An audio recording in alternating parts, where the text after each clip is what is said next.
चलिए दोस्तों, आज चंद्रमा के बारे में पढ़ते हैं। कल सूर्य के बारे में पढ़े थे हम लोग, तो सूर्य के बारे में पढ़े थे। तो सूर्य के बारे में बताए थे हम कि सूर्य सौर मंडल का यानी कि सोलर सिस्टम का क्या है, प्रधान तारा है, ठीक ना। तो उसका जो सूर्य का प्रकाश होता है वो चंद्रमा क्या करता है, ग्रहण करता है और उसी से क्या करता है, चमकता है, ठीक ना। तो ये सूर्य के बाद दूसरा जो कोई है, ठीक ना, वो क्या है, चंद्रमा है। लेकिन चंद्रमा क्या है, उपग्रह है। क्या है चंद्रमा, उपग्रह है, वो भी किसका, पृथ्वी का, ठीक ना। तो सबसे पहले चंद्रमा के अध्ययन को क्या कहते हैं, ठीक ना। तो सबसे पहले हम चलते हैं कि चंद्रमा के अध्ययन को क्या कहते हैं, ठीक। तो चंद्रमा के अध्ययन को कहते हैं सेलेनोलॉजी, ठीक ना। चंद्रमा के अध्ययन को क्या कहते हैं, सेलेनोलॉजी, ठीक ना। अब पूछेगा कि चंद्रमा पृथ्वी का क्या है, उपग्रह है। चंद्रमा पृथ्वी का एकमात्र उपग्रह है, पृथ्वी का उपग्रह, ठीक ना। चंद्रमा पृथ्वी का क्या है, उपग्रह है। और पूछेगा कि चंद्रमा और पृथ्वी के बीच दूरी कितनी है, ठीक ना। तो कल बताए थे कि सूर्य से पृथ्वी की दूरी तो 14,96,00,000 था, लेकिन इसमें जो है दूरी है 3,84,365 किलोमीटर की दूरी है, ठीक ना। और ये चंद्रमा पृथ्वी से कितना भाग दिखाई देता है, ठीक ना। चंद्रमा का जो भाग है, अरे चंद्रमा इसी तरह ना हम लोग को दिखाई देता है, ठीक। इसे क्या कहते हैं, चांद, ठीक ना, या चंद्रमा। और जब पूर्ण होता है तो कैसे हो जाता है, ऐसे हो जाता है, ठीक ना। तो इसमें कुछ सिस्टम है कि जैसे फुल मून, ठीक ना, और फुल मून इस तरह होता है, और जो ब्लैक मून होता है, और फिर जब पूरा होता है तो उसे क्या कहते हैं, फुल मून कहते हैं, ठीक ना। तो इस चंद्रमा का जो भाग है पृथ्वी से कितना प्रतिशत दिखाई देता है, ठीक ना, कितना प्रतिशत दिखाई देता है, तो वो है 57%, ठीक ना। सिर्फ पृथ्वी से कितना प्रतिशत दिखाई देता है चंद्रमा, तो 57%, ठीक ना। और ये जो पृथ्वी है, ठीक, पृथ्वी का जो पलायन वेग है और जो चंद्रमा का पलायन वेग है, पलायन वेग का मतलब आप लोग समझते होंगे, ठीक ना। पलायन वेग का मतलब कि कोई भी वस्तु अगर हम किसी स्पीड से फेंक देंगे तो फिर नीचे नहीं आएगी, उसी को क्या कहते हैं, पलायन वेग। या वो पलायित हो जाएगी वस्तु, मतलब ऊपर को चली जाएगी फिर नीचे नहीं आएगी। तो अगर चंद्रमा का पलायन वेग पूछा जाए तो वो होता है 2.28 किलोमीटर प्रति सेकेंड, ठीक ना। 2.28 किलोमीटर प्रति सेकेंड किसका पलायन वेग होता है, चंद्रमा का, ठीक ना। यानी कि चंद्रमा पर कोई वस्तु इतनी स्पीड से फेंक दी जाएगी तो फिर वह नीचे नहीं आएगी। और पृथ्वी का पलायन वेग है, पृथ्वी का पलायन वेग वो है 11.2 किलोमीटर प्रति सेकेंड। यानी कि इतना स्पीड से फेंकेंगे कोई वस्तु को तब वह वापस नहीं आएगी, ठीक ना। इसके बाद अगला जो है इसमें से टॉपिक है, ठीक, कि चंद्रमा यानी कि चांद पर सर्वप्रथम कौन गया था, ठीक ना। चांद पर सर्वप्रथम किसने कदम रखा था, तो एक व्यक्ति है अमेरिका का, ठीक ना। अमेरिका का एक व्यक्ति है जिसका नाम है नील आर्मस्ट्रांग, ठीक ना। ये 1969 यानी कि 1969 में ये कदम रखा था, ठीक ना। अगर वही भारत का कोई व्यक्ति पूछा जाएगा कि भारत का कौन व्यक्ति किया था, तो उसका नाम है राकेश शर्मा, ठीक ना। ये भारत का था, ये चांद पर क्या किया था, कदम रखा था। एक चीज और बताना हम भूल गए हैं कि इसमें जो पलायन वेग है इसी के कारण, ठीक ना, पलायन वेग जो 2.28 किलोमीटर प्रति सेकेंड है, इसके कारण कोई व्यक्ति अगर आपस में बात करता है चांद पर जाकर तो वो सुनाई नहीं देता है, क्योंकि दोनों लोगों की बातें क्या हो जाती है, पलायित हो जाती है। और मतलब बातें सुनाई नहीं देती हैं, ठीक ना। आपस में बात अगर कर रहे हैं, ठीक ना, तो सुनाई नहीं देती है, ठीक। आगे समझ में इतना तो आया होगा।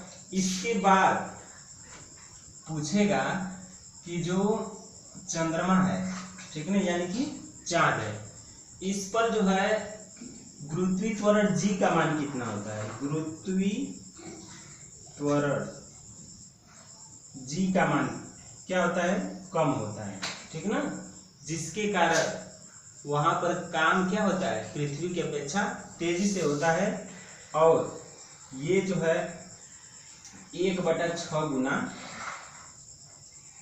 कम होता है, ठीक ना।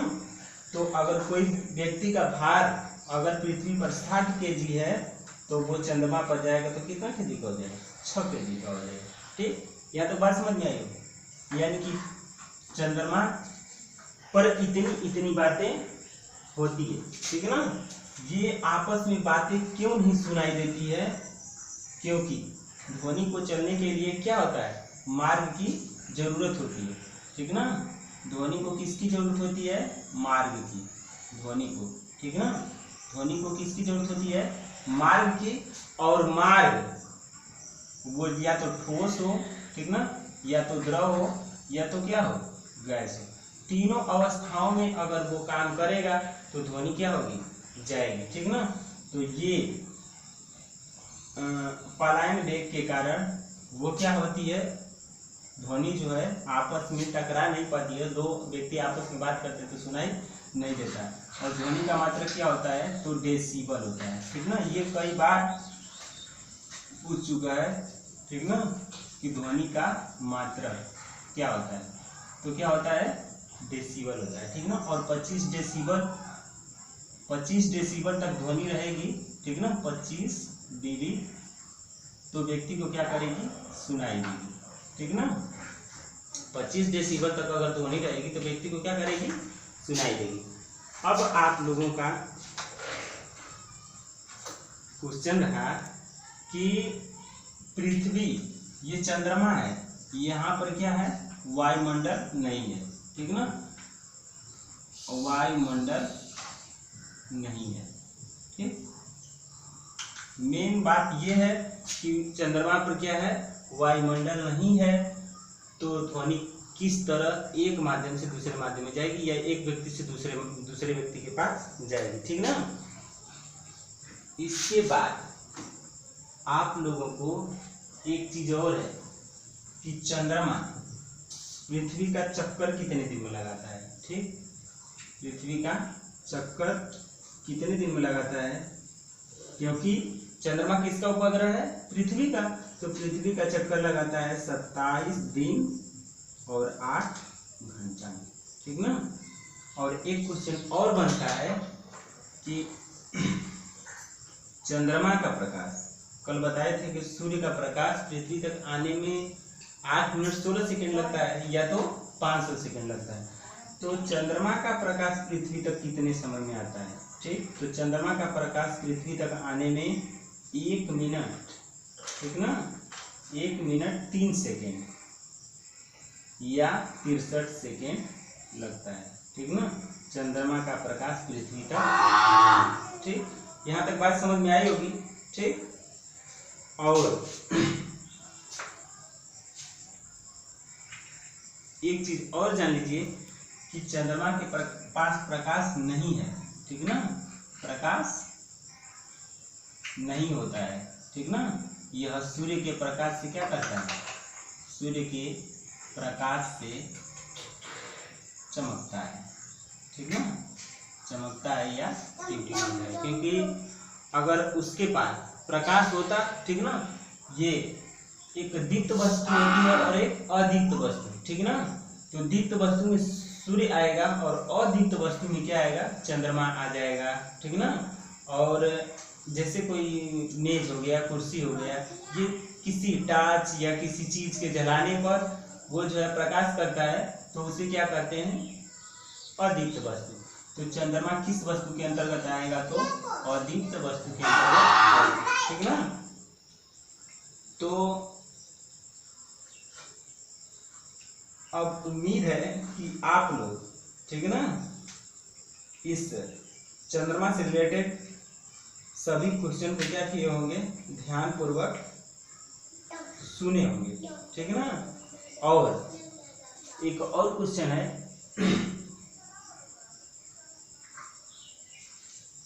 एक ब्लैक मून होता है, मतलब एक ब्लू मून होता है और एक क्या होता है, ब्लैक मून होता है। तो आप लोग सुने होंगे इस तरह कि अंजोरा और अंहरिया, ठीक ना। तो उसी को इंग्लिश में क्या कहते हैं, ब्लैक मून या ब्लू मून, ठीक ना। तो 14 दिन तक क्या रहता है, ब्लू मून, और 14 दिन तक क्या रहता है, ब्लैक मून। इसके बाद चंद्रमा इस रूप में आता है, ठीक ना। सबसे पहले इस तरह दिखाई देगा, फिर थोड़ा सा बढ़ेगा, फिर थोड़ा सा बढ़ेगा, फिर थोड़ा सा बढ़ेगा, इस तरह बढ़ते बढ़ते एक दिन क्या करता है, इस तरह पूर्ण रूप आ जाता है चंद्रमा, ठीक ना। तो चंद्रमा पृथ्वी का उपग्रह है, चंद्रमा कहते हैं तो सेलेनियोलॉजी कहते हैं, ठीक ना। पृथ्वी का पलायन में 11.2 किलोमीटर प्रति घंटा होता है, ये क्वेश्चन इंपॉर्टेंट है। और चंद्रमा पर पलायन ये 2.28 किलोमीटर प्रति घंटा है, ठीक ना। ये सब इंपॉर्टेंट क्वेश्चन है। ये भी क्वेश्चन इंपॉर्टेंट है कि पृथ्वी से कितना प्रतिशत भाग दिखाई देता है, 57%। और चंद्रमा किसका उपग्रह है, तो पृथ्वी का उपग्रह, ये भी इंपॉर्टेंट क्वेश्चन है। और एक क्वेश्चन और है कि ये जो गुरुत्वाकर्षण जी का मान, ठीक ना, 1/6 गुना होता है पृथ्वी का, ठीक ना। ये भी क्वेश्चन पूछता है, 1/6 गुना होता है, तो पृथ्वी पर जो भार होगा उसका 1/6 गुना चंद्रमा पर होगा, ठीक ना। इसके बाद आप लोगों को बता दें कि सूर्य तो अपने प्रकाश से चमकता है, ठीक ना। तो आप सूर्य बनने की कोशिश करें, चंद्रमा बनने की नहीं, ठीक ना, क्योंकि चांद जैसा मुखड़ा बनने की कोशिश मत करिए, ठीक ना।